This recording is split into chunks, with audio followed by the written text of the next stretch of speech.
Do you know when that name, Jesus is like a shockwave in hell. The name, when it's spoken in faith, is like a shockwave. Jesus! See, it's like a But you've got to believe that. So there's something about that name. We should expect something to happen, shouldn't we? Shouldn't we? Shouldn't we? The name of Jesus is above every name.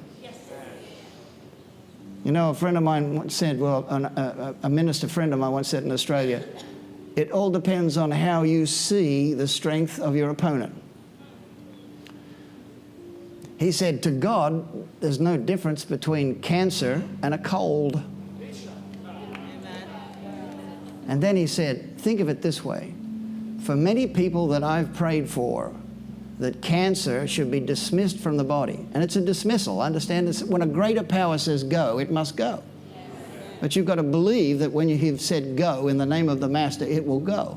He said, if you think about going to the beach, and everybody likes going to the beach, I think about the amount and tonnage of sand that there is on that beach, on just about any beach. And then think about the number of grains of sand that are in that tonnage of sand on the beach. He said, now compare cancer to 1 grain of sand. That's how big it is in the eyes of God. When he considers how he made you, he did not make you for your body to rot and fall apart when he's given you a name that's above cancer. A name that's above arthritis, a name that's above blindness, a name that's above deafness. And according to your faith be it unto you. If you want to get it healed, then you can believe for healing. If you want to see it replaced, then you can believe for a replacement part. Or you say, oh, I couldn't do that. Then by all means, pray that God will just touch your body and heal you. Trouble with healing is sometimes, you have to fight to keep it. You have to fight to keep the faith that'll keep your healing and your blessing. When it's replaced, it's replaced. Think about that.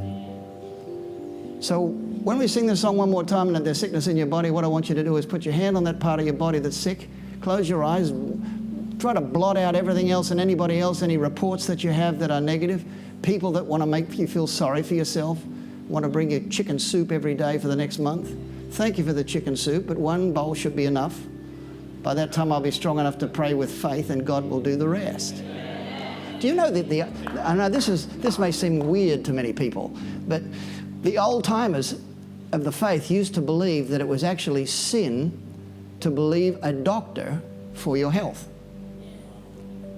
Well, there'd be a lot of dead Christians if it wasn't for doctors.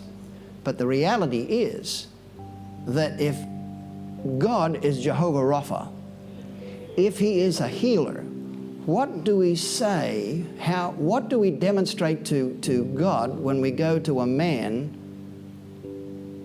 to heal us? Especially when no man can heal you.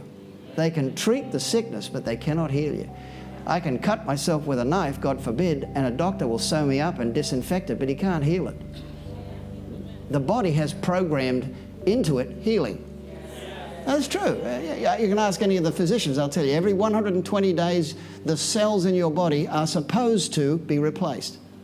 But if you don't look after your body, then the cells are not well enough to restore themselves. 120 days. Every cell in your body is supposed to be renewed. 120, that's a jubilee year, see? That's when the debts were forgiven, see?